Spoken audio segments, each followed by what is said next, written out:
문재인 대통령이 초대 공수처 처장을 지명하고 곧이어 법무장관 등 3개 부처 개각을 단행했습니다. 곧이어 청와대 비서실장과 정책실장, 민정수석 교체를 예고하며 하루 3번 인사를 발표했습니다. 영국발 변이 바이러스 감염 사례가 2건 더 확인됐습니다. 이 가운데 1명의 사위는 대형마트도 다녀온 것으로 조사돼 지역사회로의 확산도 우려되고 있습니다. 어제 TV조선이 보도했던 미소들 요양병원에선 확진 환자 모두를 전담병원으로 옮기도록 조치했습니다. 박원순 전 시장 측에 성추행 고소 예정 사실을 알려준 사람은 민주당 남인순 의원이었다고 검찰이 파악했습니다. 박 전 시장의 마지막 메시지는 이 파고는 넘기 힘들다였습니다. 제주 해상에서 전복된 저인망 어선 선원 7명에 대한 수색 작업이 기상 악화로 이틀째 난항을 거듭하고 있습니다. 검찰이 이재용 삼성전자 부회장의 국정농단 사건 파기환송심에서 징역 9년을 구형했습니다. 이 부회장은 잘못을 되풀이하지 않겠다고 울먹이며 말했습니다. 올해 마지막 거래일인 오늘 코스피 지수가 2870선을 넘어서며 사상 최고치로 마감했습니다. 올 증시 상승은 동학개미로 불리는 개인 투자자가 견인했다는 평가입니다.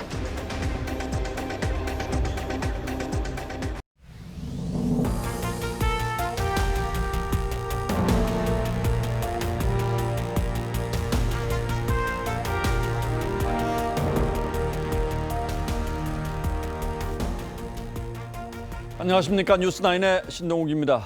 부동산 문제, 추윤 갈등, 코로나 백신 사태로 코너로 몰린 청와대 집권 여당의 분위기 쇄신 발걸음이 빨라지고 있습니다. 이대로 새해를 맞을 수 없다는 강한 의지의 표현으로 보입니다.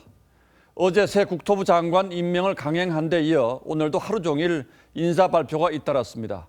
무엇보다 관심을 끌었던 초대 공수처장으로는 판사 출신의 김진욱 후보자가 임명됐습니다. 대한변협 추천으로 정치색이 상대적으로 덜하다는 평가를 받고는 있습니다만 야당에서는 공수처장이 아니라 친문 사수처장을 선택한 것이라고 반발했습니다. 먼저 이채림 기자가 보도합니다. 김진욱 헌법재판소 선임 헌법연구관을 공수처장 최종 후보로 지명했습니다. 문 대통령은 그제 공수처장 후보 추천위원회가 추천한 후보 중 김진욱 헌법재판소 연구관을 최종 지명했습니다. 김 후보자가 국회 인사청문회를 거쳐 1월 중순쯤 임명되면 공수처도 공식 출범하게 됩니다.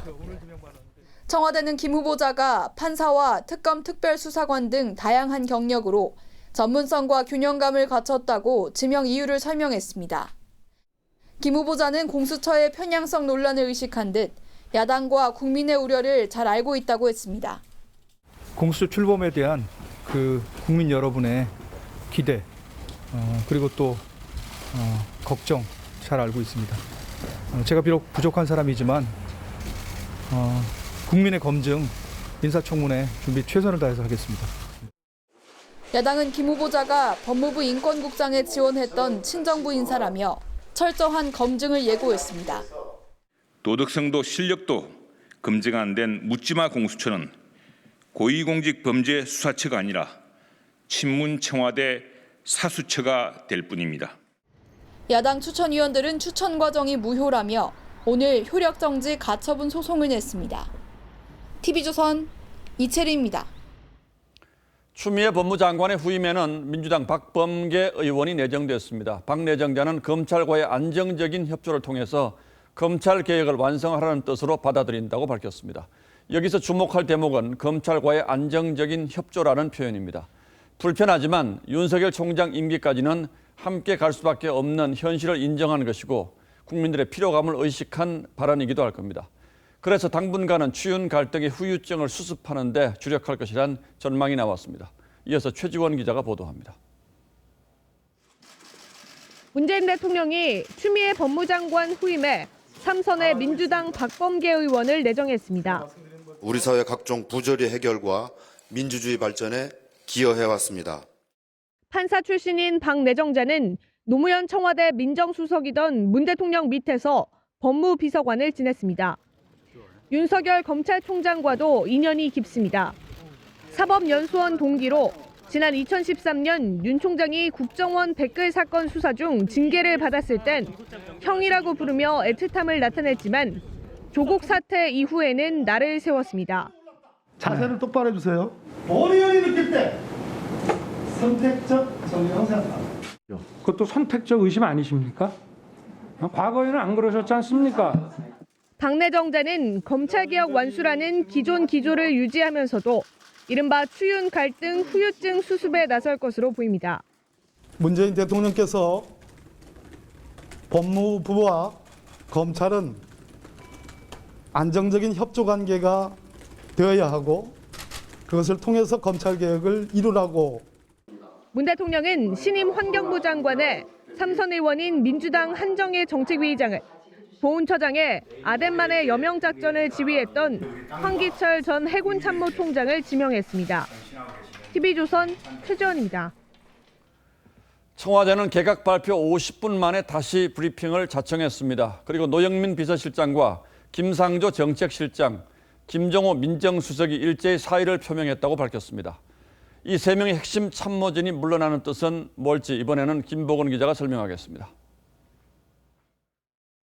청와대는 노영민, 김상조 실장, 김종호 민정수석의 사의 표명을 밝히면서 국정 운영의 부담이라는 표현을 썼습니다. 국정 운영 부담을 덜어드리고 국정 일신의 계기로 삼아주기를 바라는 의미에서 노 실장은 광화문 집회 참석자를 살인자라고 부르고 국회에선 야당 의원과 고성을 주고받으면서 민심을 자극했다는 지적을 받아왔습니다. 소득주도 성장과 부동산 정책 실패에 책임이 큰 김상도 실장도 사의를 밝혔습니다. 내년 재보궐선거를 앞두고 부동산 실정 등의 책임을 물어야 한다는 여당의 요구를 수용했다는 평가가 나옵니다. 민주당 관계자는 재난지원금 지급 과정에서 당정 간 마찰이 빚어진데도 김 실장의 책임이 크다는 기류가 강했다고 전했습니다. 특히 임명 넉 달밖에 안 된 민정수석을 교체한 건 윤석열 검찰총장 징계 사태에 책임을 물은 경질성 인사란 분석이 나옵니다. 국민의힘 하태경 의원은 김 수석이 윤 총장 징계를 정직 2개월로 하면 법원도 수용할 거라고 대통령에게 잘못된 보고를 했고 그 책임을 진 것이라고 주장했습니다. 야당은 사람만 바꾼다고 해결된 문제가 아니라며 정책의 대전환을 촉구한다고 했습니다. 문재인 대통령은 연말 연휴 기간에 비서실장 등 청와대 참모진 후임자 인선과 2차 기각을 숙고할 전망입니다. TV조선 김보건입니다. 예, 앞서 보신 것처럼 청와대가 하루 3차례 그것도 시간차를 두고 공수처장 지명과 법무장관 교체 그리고 두 실장의 사의까지 발표한 건 최근 지지율 하락 국면을 현 상태 그대로 두고서는 되돌리기 쉽지 않다고 판단했기 때문일 겁니다. 오늘 인사의 의미와 앞으로 국정 운영은 어떤 변화가 예상되는지 정치부 김수홍 기자에게 자세히 물어보겠습니다. 자, 김 기자, 결국 공수처 출범으로 개혁의 큰 그림은 완성했다고 보고 내년 선거 체제로 이제 전환한다 이런 의미로 볼 수가 있겠는데 네. 여권에서는 이번 개편을 어떤 의미를 부여하고 있습니까? 큰 틀에서는 그동안 이 국정에 부담이 됐던 요소들을 이번에 한 번에 털어버리고 예. 이 국면을 전환하는 데 방점을 둔 것으로 봐야 될 겁니다. 현재 문 대통령 입장에서 가장 시급한 건 부동산 실정과 추윤 갈등으로 돌아선 민심을 추스리는 건데요. 국토교통부 장관과 김상조 정책실장은 부동산 실정에 그리고 비서실장과 민정수석은 추윤 갈등에 책임이 있습니다. 그동안 이낙연 대표와 정세균 총리가 순차적으로 문 대통령을 독대하면서 인사를 통한 민심 수습 방안을 논의한 것도 오늘 인사의 결과로 나타난 것으로 보입니다. 자, 그리고 오늘 또 하나 눈에 띄는 여권의 행보가 이낙연 대표가 김종인 위원장을 만나서 영수회담을 제안을 했는데 대통령과의 영수회담이죠. 네. 이것도 결국 민심 수습책의 일환으로 봐야 되겠습니까? 그렇습니다. 현 정부 들어서 여당 대표가 야당 대표에게 먼저 영수회담을 제안한 것은 이번이 처음인데요. 예. 야당과 소통하는 모습을 보이면서 그동안 이 거대 여당의 입법 독주에 따른 비난 여론을 잠재우려는 의도로도 읽히고 있습니다. 자, 민정수석은 새로 임명된 지 얼마 되지 않았는데 사의를 네. 표명한 건 어떤 의미가 있습니까? 김종호 민정수석은 지난 8월이죠. 김조원 전 수석의 뒤를 이은 지 불과 넉 달밖에 안 됐습니다. 청와대는 오늘 윤석열 총장 징계 등을 법무부가 진행하는 과정에 국민적 혼란이 있었던 점을 사의 배경으로 설명을 했는데요. 문재인 정부의 검찰개혁 공약 두 축인 이 검경 수사권 조정이 모레부터 시작되고 또 하나인 이 공수처도 초대 처장이 지명된 만큼 이 민정 라인 교체를 통해 조국 사태를 발단으로 추윤 갈등까지 이어진 혼란을 수습하겠다는 뜻으로 보입니다. 예. 이 현재 청와대에서 이른바 조국 라인으로는 이광철 민정비서관이 아직 남아 있는데요. 내년 초로 예상되는 개편 때 이 비서관이 교체되면 조국 라인은 어느 정도 정리된다는 의미를 부여할 수 있겠습니다. 자, 조국 라인의 정리, 이건 상당히 의미심장한 것 같은데 김상조 정책실장이 사의를 밝힌 것을 두고도 문재인 정부 정책 기조의 변화 아니냐 이런 분석이 있던데 이건 어떻게 봐야 합니까? 네, 이 정책 기조는 좀 더 복합적으로 따져봐야 됩니다. 부동산을 담당하는 국토교통부를 제외한 경제 라인은 일단 바뀌지 않을 가능성이 높기 때문에 정책 기조 자체가 바뀌는 걸로 보기는 어려울 것 같습니다.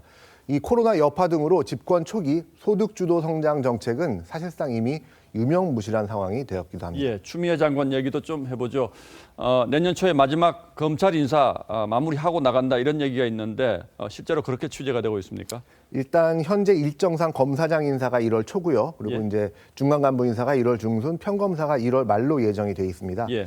이미 추 장관이 인사안을 검토를 끝냈다 이런 얘기도 있는데요. 문 대통령이 박범계 내정자에게 검찰과의 원만한 관계를 당부한 만큼 추가적인 학살 인사는 쉽지 않을 거란 관측이 많습니다. 예, 학살 인사라기보다는 편향 인사 이런 정도 표현으로 하는 것이 적당하겠죠. 네.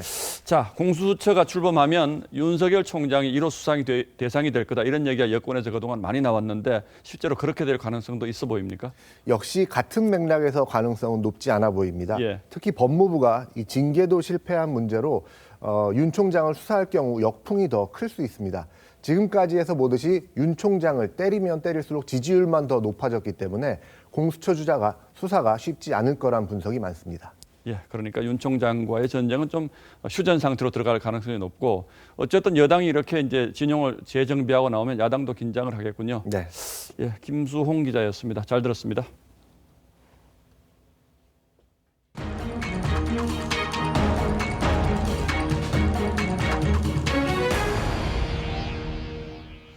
예, 다음 뉴스입니다. 우리나라에서 또 2명의 영국발 변이 바이러스 확진자가 나왔습니다. 영국에서 입국한 뒤 사망한 80대 남성이 사후 확진 판정을 받았고 중동을 경유해 입국한 20대 여성도 변이 바이러스 감염 사실이 확인됐습니다.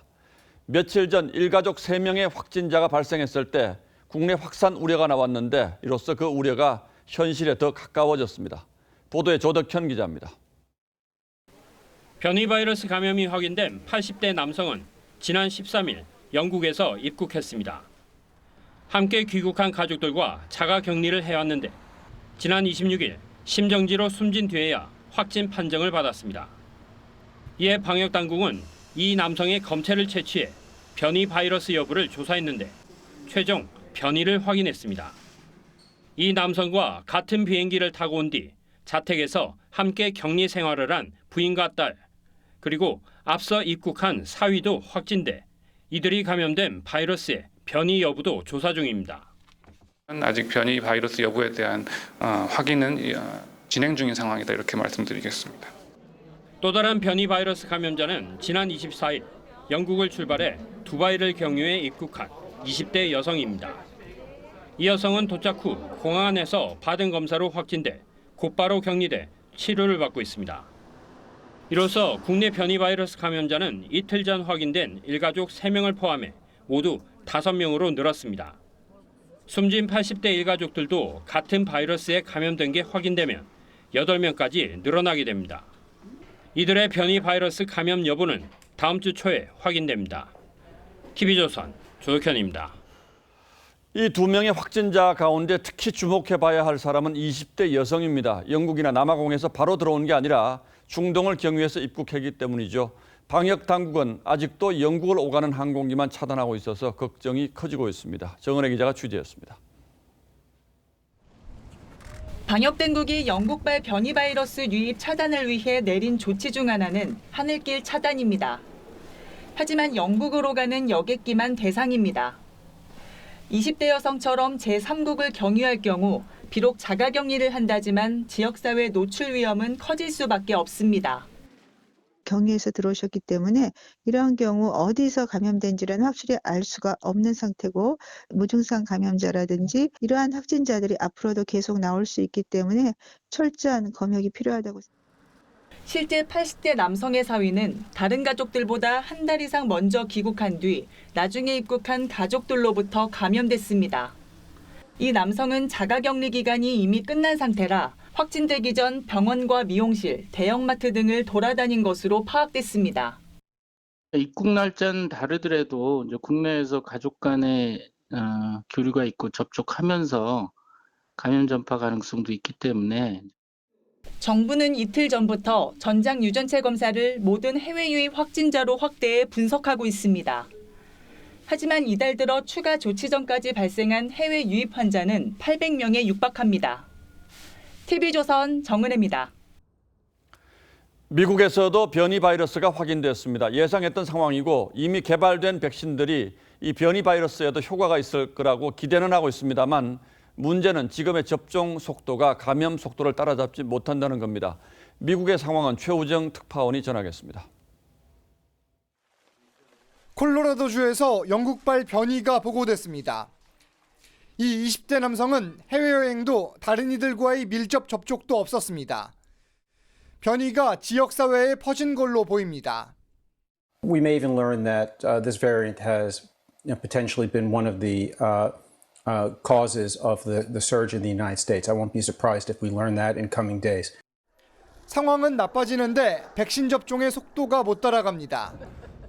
지금까지 접종자는 212만여 명, 하루 10만여 명 꼴입니다.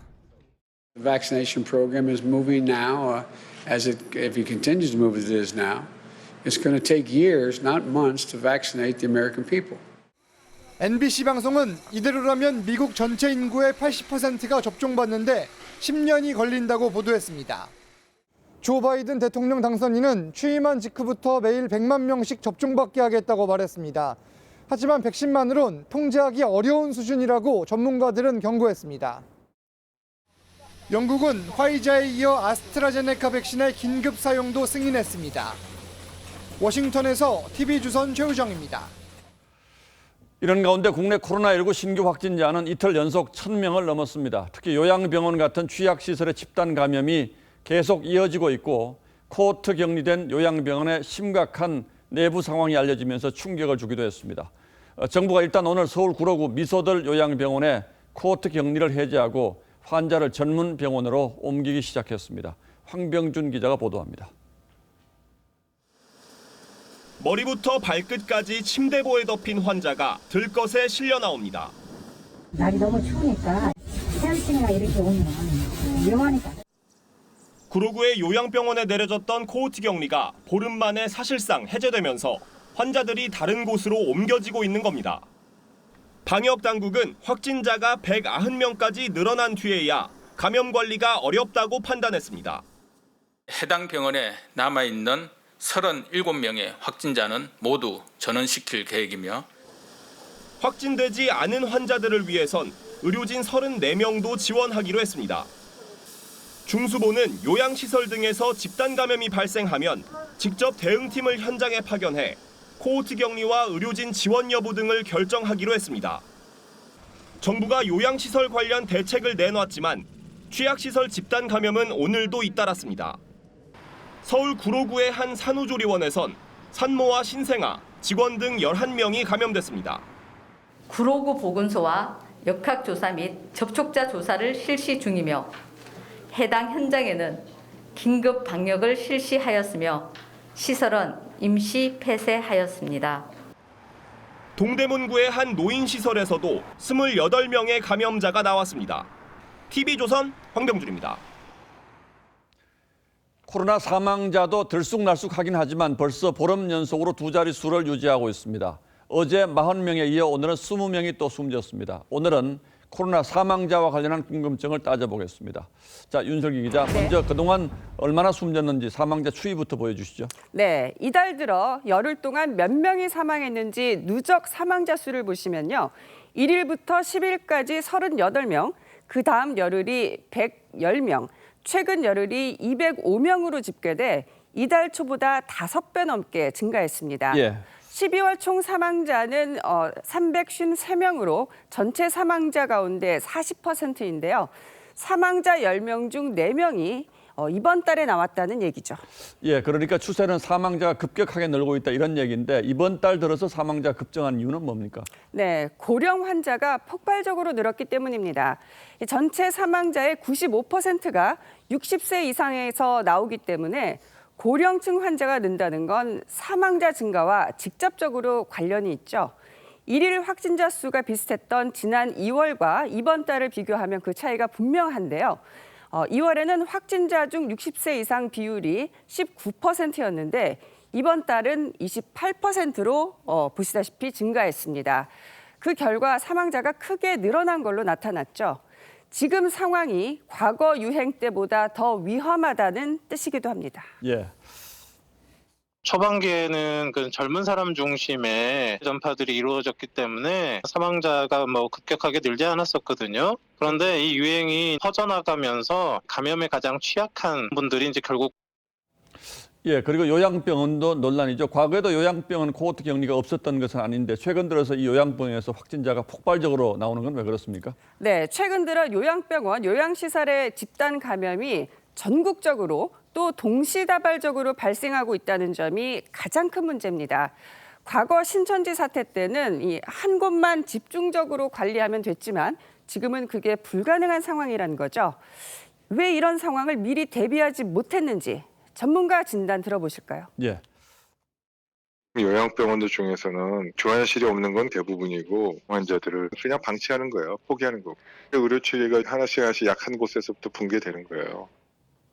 그러다 보니 명확한 기준도 없이 무작정 코호트 격리부터 들어가고 격리된 시설에서 대규모 확진자가 쏟아지고 있는 겁니다. 그야말로 코호트 격리의 역설이 일어나고 있는 거죠. 이런 추세가 계속된다면 당분간은 사망자 수가 계속 늘 수밖에 없다는 얘기군요. 그렇습니다. 통상 사망자는 감염이 되고 일주일이 지나 위중증으로 악화되고 2, 3주 치료를 받다 숨지는 경우가 많은데요. 이 사망 위험이 높은 위중증 환자가 보시는 것처럼 이달 초에는 97명이었지만 오늘 기준으로 332명으로 3배가 넘게 늘었습니다. 이러한 추세를 막지 못한다면 앞으로 사망자 수가 계속 늘어날 수도 있습니다. 자, 일단 2, 3주 후가 첫 번째 고비가 되겠군요. 그렇습니다. 예, 윤슬기 기자 잘 들었습니다.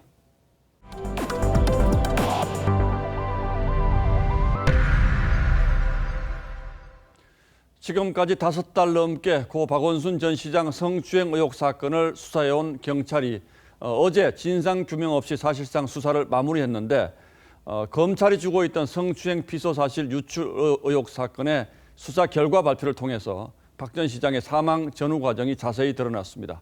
검찰은 무엇보다 박 전 시장의 성추행 피소 사실을 박 전 시장 측에 알려준 사람으로 민주당 남인순 의원을 지목했습니다. 송민선 기자가 보도합니다.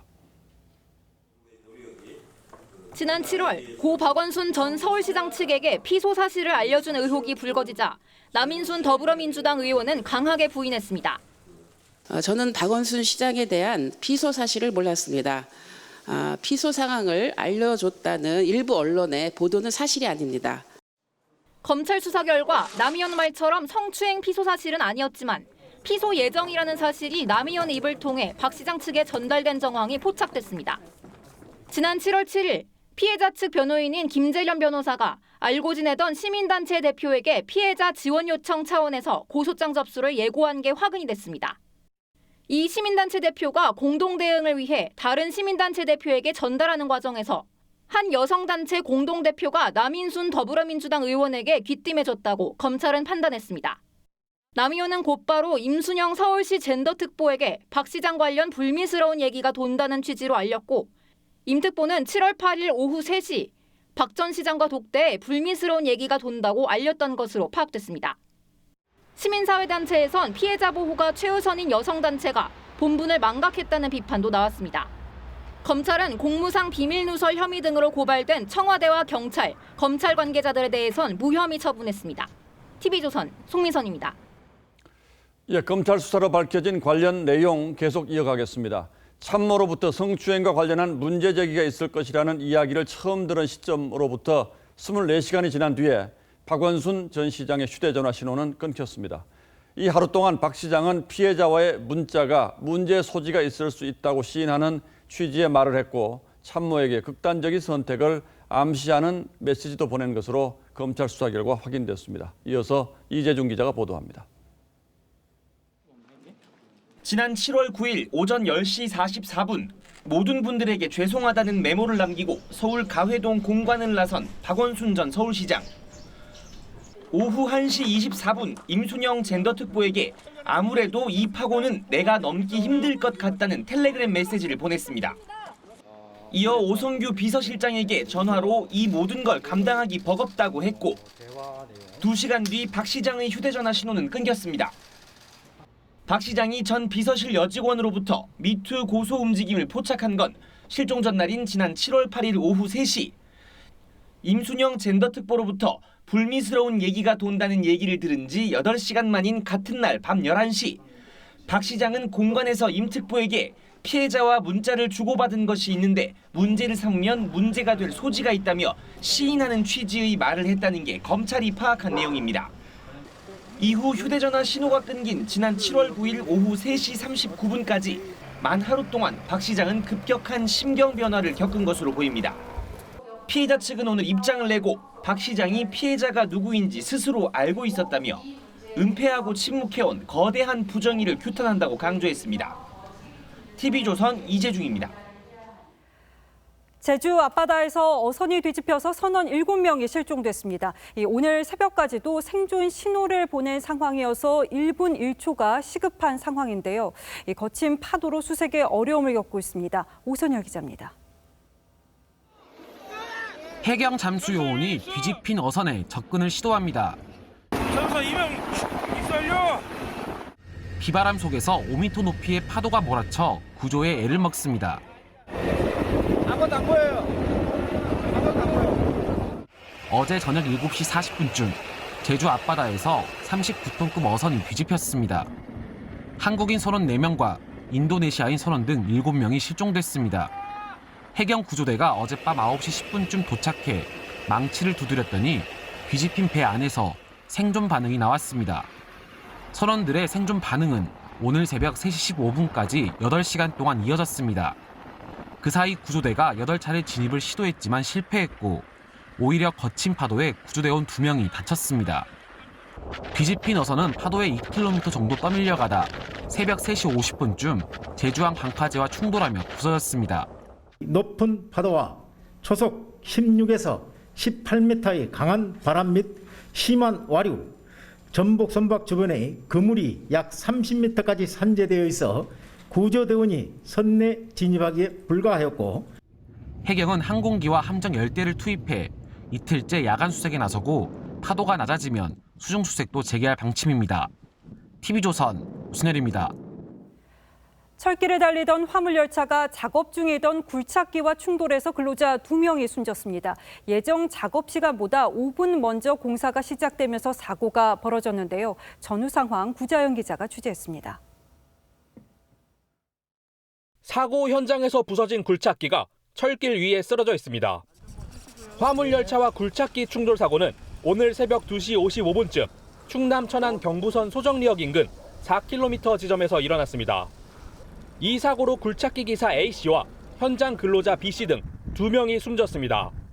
한 명은 철도 옆에 계셨고 한 분은 그 기차 밑에 계셨었고요. 현장 도착했을 때 다 심정지 상태였습니다. 사고 여파로 8시간 동안 열차 30여 대가 운행에 차질을 빚었습니다. 사고가 난 곳은 솔로 배수관 설치 공사 현장이었습니다. 작업 시작 시간은 이 구간의 열차 운행이 끝나는 새벽 3시였습니다. 예정 시간보다 빨리 선로에서 작업한 이유는 아직 확인되지 않았습니다. 원래 승인된 시간 내에 이제 하도록 돼 있는 거예요. 근데 이제 그런 부분들을 좀 조사를 해봐야 되죠. 국토부와 철도사법경찰대는 열차 운행과 작업 과정에서 안전관리 규정을 어겼는지 등 정확한 사고 경위를 조사하고 있습니다. TV조선 구자영입니다. 전국적인 한파 속에 호남과 제주에는 20cm가 넘는 폭설이 쏟아지면서 스키장을 방불케 했는데요. 10분이면 갈 거리가 40분이 소요되는 등 극심한 차량 정체를 빚었습니다. 박건우 기자입니다. 광주 시내 도로가 하얗게 변했습니다.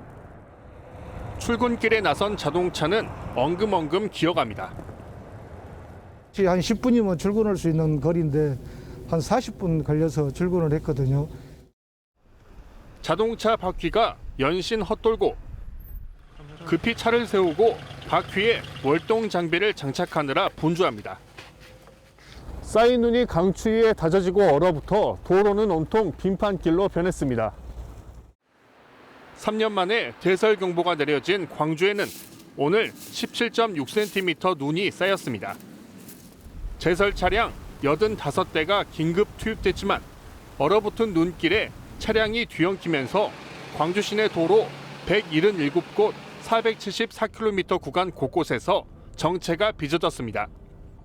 지금 16번 탈라다가 지금 너무나 심한 황당해갖고 이미 시청 앞에서 계속 차는 거가 있다는데 오도 가도 안 해. 전북 정읍의 적설량은 30cm를 넘어 전국에서 가장 많은 눈이 내렸고 울릉도와 제주에도 20cm 넘는 눈이 내렸습니다. 제주는 강한 눈보라까지 겹쳐 항공기 90여 대와 여객선 운항이 차질을 빚었습니다. 강추위에 폭설이 겹치면서 서해안 일대 고속도로 등 크고 작은 눈길 교통사고도 잇따랐습니다. 내일도 아침 기온이 영하 15도까지 떨어지겠고 서해안은 새해 첫날인 모레까지 눈이 최대 20cm 더 내릴 전망입니다. TV조선 박건우입니다. 네, 오늘 영하 기온에 바람도 강하게 불었죠. 이 코로나 통금에 한파까지 겹친 세미 풍경은 연말이 무색할 정도였습니다. 현장에 나가 있는 취재기자 연결합니다. 자, 윤서아 기자, 많이 추울 텐데 현장 상황 어떻습니까? 네, 강추위와 코로나까지 겹치면서 이곳 종강역에 나왔던 시민들은 귀갓길을 서두르고 있습니다.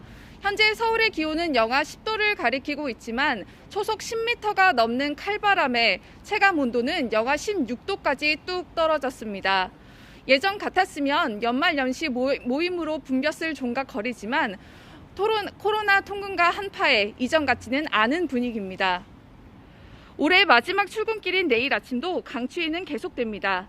서울은 아침 최저 기온이 영하 12도, 대관령은 영하 19도, 파주는 영하 17도로 강추위가 예보됐는데요. 내일도 초속 10m 안팎의 칼바람이 예보돼 체감 온도는 영하 20도로 더 떨어지겠고 낮 동안에도 영하권의 날씨가 이어지겠습니다. 호남과 제주에는 대설경보가, 충청 지역에는 대설주의보가 내려진 상태인데요. 강력한 한파는 연초까지 이어지는 만큼 연말 연초 빙판길에 유의하셔야겠습니다. 지금까지 서울 종각에서 TV조선 윤서아입니다. 이재용 삼성전자 부회장의 국정농단 사건 파기환송심에서 검찰이 징역 9년을 구형했습니다. 이 부회장은 잘못을 되풀이하지 않겠다고 울먹이며 말했습니다. 장윤정 기자입니다. 법정에선 이재용 삼성전자 부회장은 떨리는 목소리로 최후 진술을 시작했습니다. 최고 수준의 투명성과 도덕성을 갖춘 회사로 만들겠다며 두 번 다시 잘못을 되풀이하지 않겠다고 했습니다. 지난 10월 별세한 아버지 고 이건희 회장 일화를 꺼내고는 여러 차례 울먹였고 말이 막히기도 했습니다. 특히 2014년 5월 박근혜 대통령과의 독대를 후회하면서 아버지 이건희 회장이 갑자기 쓰러져 경황이 없던 중에 독대 자리가 있었다며 지금 같았으면 결단코 그렇게 대처하지 않았을 것이라고 강조했습니다. 또 국격에 맞는 새로운 삼성을 만들겠다고도 약속했습니다. 특검은 이 부회장이 박근혜 전 대통령과 최순실 씨에게 삼성그룹 경영권 승계를 도와달라며 298억 원의 뇌물을 건네고 213억 원을 추가로 약속했다고 보고 있습니다. 특검은 이 부회장의 징역 9년을 구형하고 최순실 씨 딸에게 지원한 명마 라우싱을 몰수해달라고 재판부에 요청했습니다. 함께 기소된 최지성 전 삼성 미래전략기획실장과 장충기 전 미래전략실 사장에겐 징역 7년을 구형했습니다. 이 부회장에 대한 선고는 1월 18일에 열립니다. TV조선 장윤정입니다. 문재인 대통령을 강하게 비판해 명예훼손 혐의로 재판에 넘겨진 전광훈 목사에게 1심 재판부가 무죄를 선고했습니다. 표현의 자유를 중요하게 판단했다는데 어떤 내용인지 이채연 기자가 설명해드리겠습니다. 훈련한 전광훈 사랑제일교회 목사가 엄지손가락을 들어 보입니다. 대한민국이 이겼습니다. 아멘.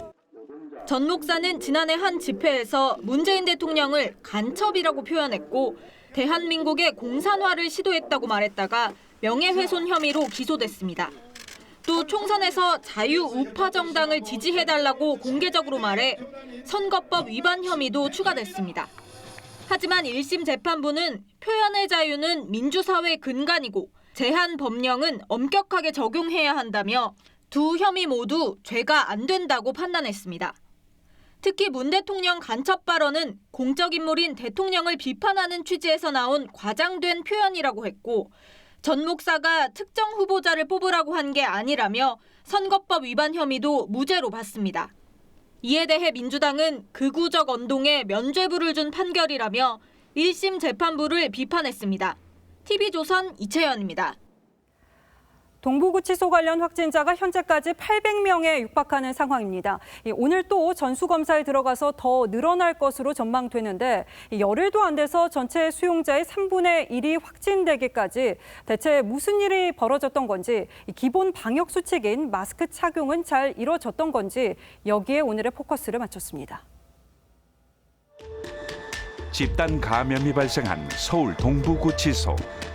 어제 오후 쇠창살 틈으로 내민 재소자 손에는 살려달라고 적힌 종이가 들려 있었죠. 확진자를 한 방에 8명씩 넣고 외부로부터 차단됐다는 충격적 내용까지. 지난 19일을 시작으로 동부구치소에선 오늘 확진자가 185명이나 무더기로 나와서 2차 전수조사와 288명이 추가로 무더기 확진되면서 3차 검사를 거치며 동부구치소 한 곳에서만 748명의 확진자가 열흘도 안 돼 수용자 3분의 1이 확진되는 동안 무슨 일이 벌어진 걸까? 구치소 내 첫 확진은 지난달 27일 직원 1명이었죠. 이후 직원 14명이 추가 확진되고 14일엔 수용자 1명도 확진됐지만 전수조사가 시작된 건 첫 확진 3주 뒤인 18일입니다. 종사자 내지는 관련자들을 통한 코로나19 바이러스 유입이 상례이긴 합니다만 법무부는 전수조사가 늦어진 이유를 지자체에 돌렸지만 서울시는 부인했고 총리가 사과를 했죠. 정부가 직접 관리하는 교정시설에서 대규모의 집단 감염이 발생된 데 대해 중대본부장으로서 송구스럽게 생각합니다. 서울 동부구치소는 환기가 잘 안 되는 아파트형 건물로 고층 빌딩 형태의 전형적인 산밀 시설로 불량한 환기 구조를 가지고 있습니다. 정원 2,000명을 훌쩍 넘긴 2,400명이 생활해 왔습니다. 이 때문에 공간이 마땅치 않아 격리 수용이 제대로 이루어지지 못했죠. 14일 자가격리를 완료하지 않은 부분에 대해서 이의 제기를 했는데 오늘은 급하니 들어가서 생활해라. 또 이런 공간에선 마스크 착용이 중요하지만 확진자 발생 전까지는 KF 마스크가 공급되지 않았습니다. 법무부는 예산상 문제로 전 수용자에게 지급이 어려운 점이 있었다고 해명했죠. 앞서 미국 교도소에서 수천 명이 감염되는 등 수용시설 집단 감염 사례가 널리 알려져 있던 상황. 법무부가 초동 대처에 실패해 사태를 키웠다는 비판을 피할 수 없어 보입니다. 뉴스라인 포커스였습니다. 연일 신규 확진자가 1,000명을 오르내리다 보니까 이 혹시 모를 감염 차단에 더 신경을 쓰게 되는데 이런 걱정을 덜기 위해서 밥 먹을 때 잠시 입과 코를 가리는 입 가리개가 등장했습니다. 효과는 어느 정도일까요? 배상용 기자입니다. 남양주의 한 식당입니다. 식당 업주가 손님들에게 일회용 입 가리개를 나눠줍니다. 식사하시다가 대화하실 때요. 네. 요거 이렇게 가리고 같이 하시면 편하게 쓰실 수 있으실 거예요. 밥을 먹을 때 이렇게 가리개로 입과 코를 막으면 비말이 튀는 것을 막을 수 있습니다. 식사 중 감염 불안감을 덜 수 있어 이용자들의 만족도가 높습니다. 또 말 안 할 때는 또 다시 내려놨다가 먹고 얘기할 때는 또 다 같이 이렇게 해서 또 쓰고 너무 좋은 것 같은데요. 입 가리개는 남양주 시청 공무원이 확진된 뒤 시청 내에서 감염 확산을 막을 방법을 고민하다 찾아낸 아이디어입니다. 남양주시는 지난 24일 입 가리개 10만 개를 무료로 식당에 배포했습니다. 직장 생활하시는 분들이 부득이하게 식사 시간에 무의식 중에 대화를 하시다가 이제 위험할 수 있기 때문에 이런 게 필요하지 않을까. 전문가들은 입 가리개의 효과는 일부 인정하면서도 식사 중 가급적 대화를 하지 않는 게 중요하다고 당부했습니다. 이런 자세가 아주 바람직하네요. 코로나 상황에서는 식사할 땐 대화하지 않고 식사만 하고 나와서 뭐 마스크 쓰고 대화하는 게 가장 안전한 거죠. 남양주시청은 앞으로 입 가리개 20만 개를 더 만들어 관내 식당 등에 무료 배포할 계획입니다. TV조선 배상윤입니다. 네, 계속해서 2020년 올해 경제 상황 결산해 보겠습니다. 먼저 주식시장 상황부터 보시죠. 개인 투자자 사이에서는 이른바 비투라는 말까지 나은 상황인데 이 코스피는 지난 3월 최저점에서 오늘 사상 최고치를 찍어서 97% 급등하면서 새 역사를 썼습니다. 동학개미로 불리는 개인 투자자가 올 증시를 견인했다는 평가입니다. 이태영 기자입니다. 2020년 증시 폐장일인 오늘 코스피는 전일보다 1.88% 오르며 나흘 연속 사상 최고치를 경신하면서 2,873.47포인트에 마감했습니다. 외국인과 기관이 각각 2,493억 원, 1,955억 원을 순매수했고 개인은 4,907억 원을 순매도했습니다. 코로나19 직격탄을 맞은 올해 국내 증시는 롤러코스터처럼 요동쳤습니다. 지난 3월 급락하며 저점을 찍었던 코스피는 회복세를 보이며 9개월 만에 97%나 급등했습니다.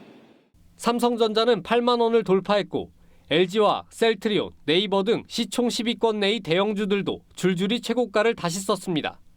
증시 상승의 배경으로는 동학개미로 불리는 개인 투자자들의 매수세가 손꼽힙니다.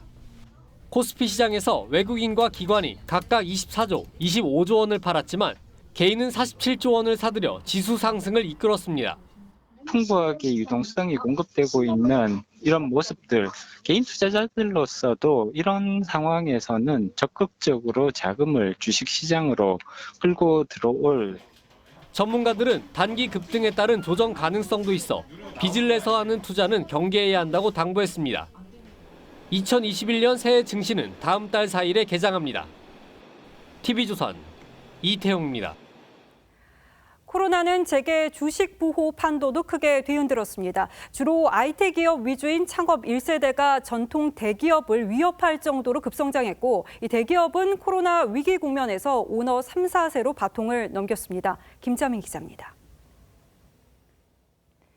이재용 삼성전자 부회장, 정몽구 현대차그룹 명예회장, 그리고 김범수 카카오 의장. 올해 우리나라 주식 부호 순입니다. 김범수 의장은 연초 대비 보유 주식의 가치가 3조 원 가까이 늘며 지난해보다 6계단 뛰어 올랐습니다. 카카오는 재계 순위도 껑충 뛰었습니다. 지난 3분기엔 매출 1조 원을 넘어서더니 창사 10년 만에 스타트업에서 재계 23위로 도약한 겁니다. 코로나로 인한 비대면 트렌드를 타고 창업 1세대가 재계 10대 기업 자리도 넘보고 있습니다. 벤처 1세대 대표 기업인 네이버, 넥슨, 넷마블 등도 성장세를 이어가며 같은 40위권 내 건설그룹의 하락세와 대조적인 모습을 보였습니다. 새로운 기술 환경의 변화가 있기 때문에 이에 부합되는 기업과 산업군으로의 재편, 이것을 코로나19가 보다 강화시키고 있는 재계 순위도 변화하고 있는 것으로 보입니다. 전통 대기업은 코로나 위기 돌파 카드로 오너 3, 4세로의 세대 교체를 꺼내 들었습니다.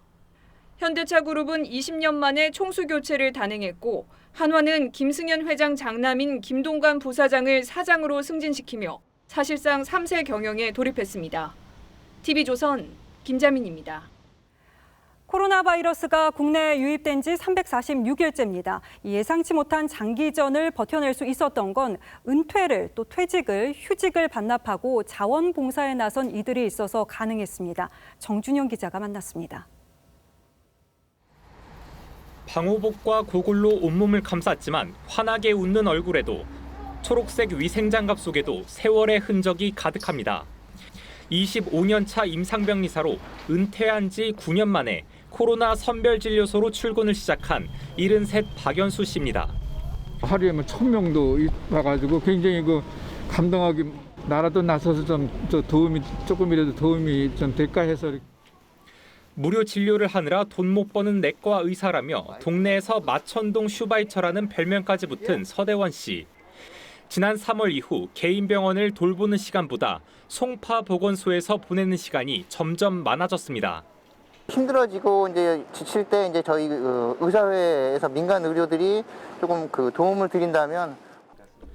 경력 12년 차 김영애 간호사도 육아 문제로 퇴직한 지 20년 만에 다시 방역 현장으로 복귀했습니다. 5년 전 메르스 사태 때 방호복을 입은 뒤 다시 자원봉사에 나선 겁니다. 저의 어떤 그 작은 참여로 인해서 환자분들이 나가시면서 고마웠다고 인사하실 때 그때 가장 보람됩니다. 피말리는 의료 현장 대신 2년 전 보드게임 카페 창업에 나섰던 임상병리사 이담재 씨도 가게 대신 강북구 본동 임시선별진료소로 출근하고 있습니다. 그냥 빨리 일상으로 돌아와서 이 가게가 다시 옛날처럼 손님이 가득한 곳으로 되길 바라거든요. 퇴직 한 달 만에 다시 코로나 현장으로 복귀한 36년 차 간호사 나정현 씨를 비롯해 올 한 해 코로나 방역 현장엔 의사 1,000명, 간호사 3,000명 등 150만 명이 넘는 자원봉사자의 발길이 이어졌습니다. 현장은 한 사람이라도 정말 필요한 것 같아요. TV조선 정준영입니다. 예, 다시 정치권 소식입니다. 당 지도부의 강한 만류에도 윤석열 총장을 탄핵해야 한다는 민주당 내 강경파들의 주장이 사그러들지 않고 있습니다. 더 이상 갈등을 키우지 않겠다는 청와대와 당 지도부의 방침에도 불구하고 이른바 친조국계 의원들이 여전히 윤 총장 몰아내기에 집착하고 있는 모양새입니다. 그래서 민주당 내부에선 내년 서울시장 보궐선거에서 열린 민주당과 후보 단일화가 쉽지 않을 거란 전망도 나오고 있습니다. 그 이유를 황정민 기자가 취재했습니다. 민주당 지도부는 전날 의원총회에서 윤석열 총장 탄핵은 부적절하다고 결론 내렸지만 김두관 의원은 또 탄핵을 주장했습니다. 윤 총장 탄핵에 나서지 않는 걸 당원과 지지자들은 전혀 이해하지 못한다며 탄핵 추진을 아예 당론으로 하자고 했습니다. 실제 당원 게시판에는 탄핵을 요구하는 글들이 잇따라 올라오고 있습니다. 이낙연 대표도 자제를 요청할 뿐 탄핵 주장을 단호하게 막지는 못하고 있습니다. 검찰개혁과 관련해서 여러 의견들이 분출하고 있습니다. 모든 의견들을 검찰개혁 특위가 용광로처럼 녹여서 비슷한 고민은 서울시장 보궐선거 단일화 문제에서도 나타납니다.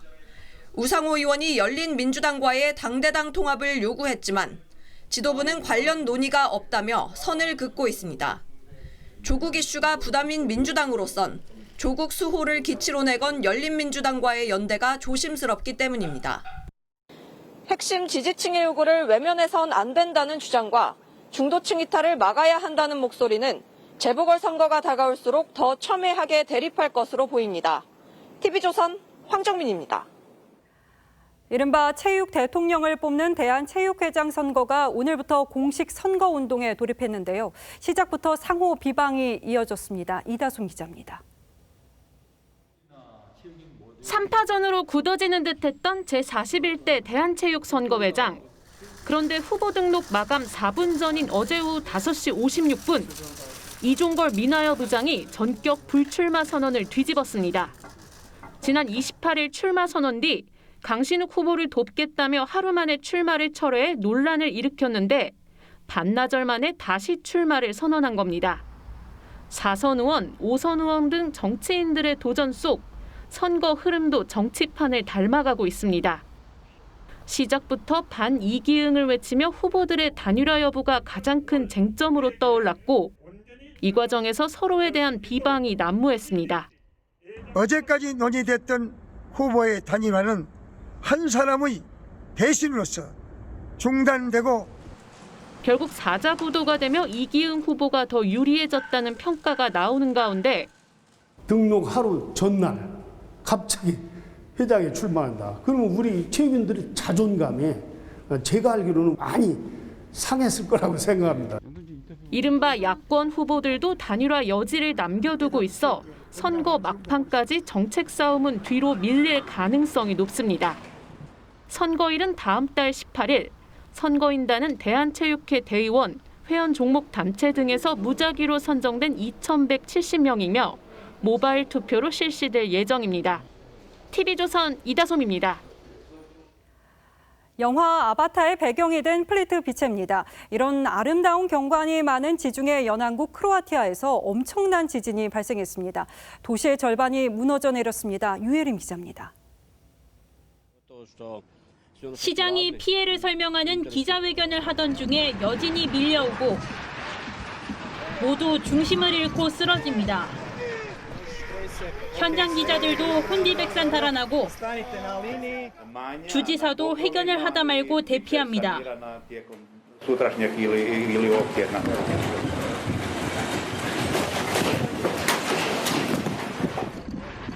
29일 낮 12시 20분쯤 규모 6.4의 강진이 온 도시를 흔들었습니다. 12살 소녀 등 최소 7명이 숨지고 수십 명이 부상을 입었습니다. 여진도 이어지고 있습니다. Potres ponovo ogroman jak. Katastrofa. Pa stan, ali stan totalno devastiran. Zgrada stoji, ali stan devastiran skroz. 페트리냐 시장은 도시의 절반이 사라졌다고 말했습니다. 정부는 페트리냐 도심을 건물 사용이 불가능한 지역 레드존으로 지정했습니다. Da je gradonačelnik Dombović u šoku. Centar Petrinje je i u odnosu na jučer neprepoznatljiv. 인접국 슬로베니아와 세르비아에서도 감지될 정도였습니다. 슬로베니아는 만약의 여진에 대비해 원자력 발전소를 일시 폐쇄했습니다. TV조선 유혜림입니다. 96세 나이에도 패션쇼를 열었던 피에르 가르댕이 98세를 일기로 타계했습니다. 맞춤옷 위주의 시장에서 기성복을 선보이며 패션의 대중화를 이끌어낸 전설 중의 전설입니다. 성민혁 기자입니다. 파격적인 전신 가죽 수트를 입은 모델이 만리장성을 따라 걷습니다. 2018년 당시 96살이던 피에르 가르댕의 중국 패션쇼입니다. Vous travaillez encore? Oh, mais tous les jours. Tous les jours? C'est la raison d'être et d'exister. 베이징의 자금성도 모스크바의 붉은 광장도 그에게는 런웨이일 뿐이었습니다. 我们在皮尔卡丹的时装秀永远都是有一个主题，而且我们都是在很多可能大家想比较离奇的地方吧，比方说 피에르 가르댕은 크리스찬 디올의 재단사로 패션계에 입문해 28살 때 자신의 이름으로 독립했습니다. 맞춤옷 중심의 시장을 단숨에 기성복 중심으로 탈바꿈시켰고 패션계에선 처음으로 라이선스 사업을 시작했습니다. 지금이야 흔하지만 당시만 해도 이런 사업 방식은 생소했습니다. And I leave my work to those who want to be inspired. It's a legacy to the world of a fashion designer. 패션계의 레전드는 떠났지만 그의 이름을 딴 수백 가지 제품들은 지금도 100여 개 나라에서 판매되고 있습니다. TV조선 성민혁입니다.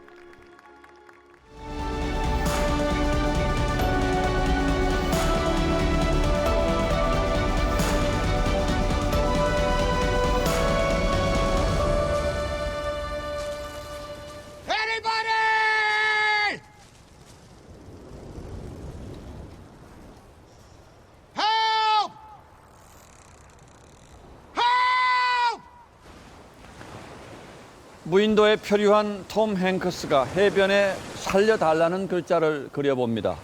하지만 허망하게도 파도에 쓰러져 버립니다. 극한 상황에서 터뜨리는 마지막 절규, 살려주세요는 현실에서 훨씬 더 큰 충격으로 다가옵니다.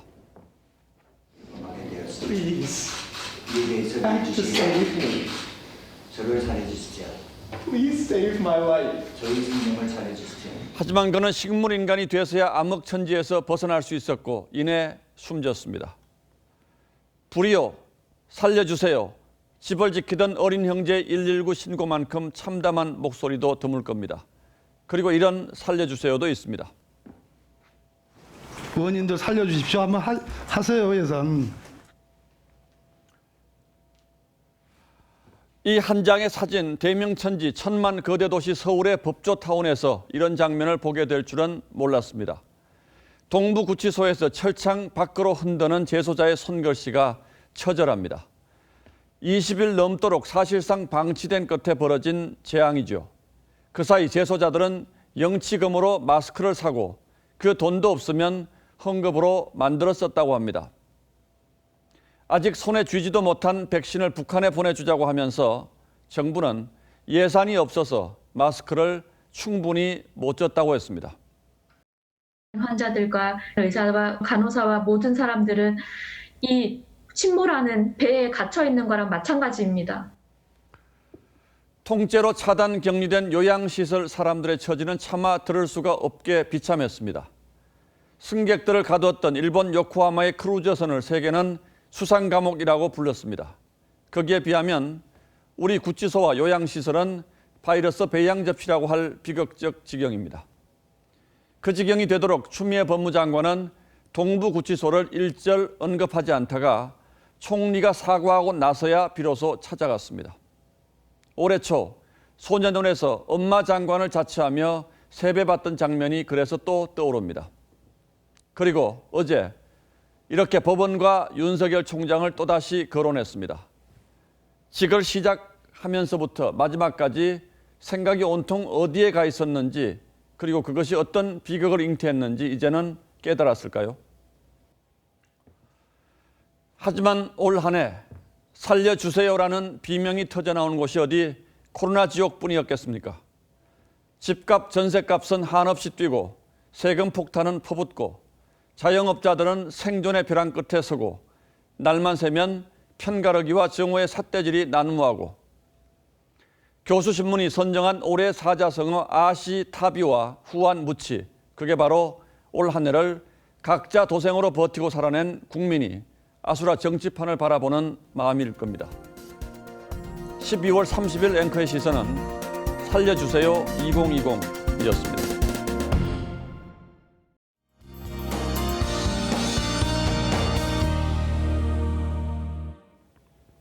내일도 전국에 강추위가 계속되겠습니다. 중부와 경북 지역에는 한파특보가 내려진 가운데 내일 서울은 영하 12도, 안동은 영하 14도까지 떨어지겠습니다. 바람이 강하게 불어서 체감추위는 더 심하다는 점 염두에 두셔야겠습니다. 이렇게 차가운 공기와 비교적 수온이 높은 서해바다와 만나면서 이쪽으로는 강한 구름대가 만들어지고 있습니다.